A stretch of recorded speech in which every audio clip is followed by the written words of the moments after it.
I first started playing ECA in around 2015, I think maybe. It was one of the first things I started playing in terms of competitive CS with my first team, or when I first met some friends to actually play in leagues open. My first team was a team called TPO or Team Penguin Overlords, I think, or something. Yeah, it's just a friend that I met playing matchmaking. He made I guess an organization at that time, and obviously I was a bit of a noob, but that was my first proper team I guess I played for in the UK lands, and then also playing ESEA Open. No, not now anyway. I don't think so. No notable names. I think no, no, there isn't. Not anymore. No notable names. Just myself. ESEA has been a huge impact for me because, like I said, starting out there and my first kind of competitive environment was playing ECA Open.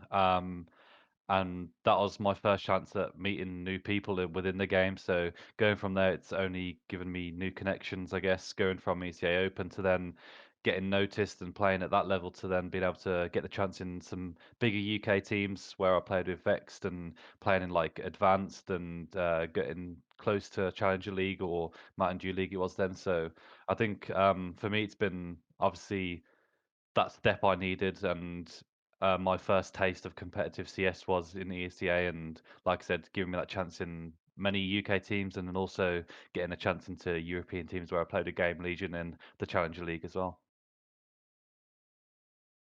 I think it's super important. Like I said, I've said to a lot of people who ask me where they're maybe a bit lower down in the scene and they kind of find it hard on where they need to start. And I think my answer is always trying to get into competitive leagues. And like I say, for me, ECO was the first one. And I think it's really important. Like you said, you can meet new people, make new connections, but also get that first bit of competitiveness in you and making a team or playing with friends. And it really gets you onto the ladder of where people could notice you, or maybe you can push on to be a professional player.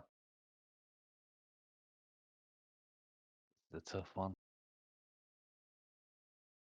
I would say my favorite moment that ECA has given me is probably, I think, just the, like I said, the competitive aspect, but giving me the chance to actually be a professional. Like I said, going into Game Legion, where one of the biggest things we played was ESEA Challenger League, and I think for me, it's the was my first test and my first really real sense of like, okay, this could be a thing for me in terms of being a professional, and that kind of playing in that Challenge League was a big step up for me. So I think that's probably the most memorable thing was playing in those tournaments, but also even like I said from the very start was really memorable playing in open and finding new friends to play with and getting that real first sense of competitiveness.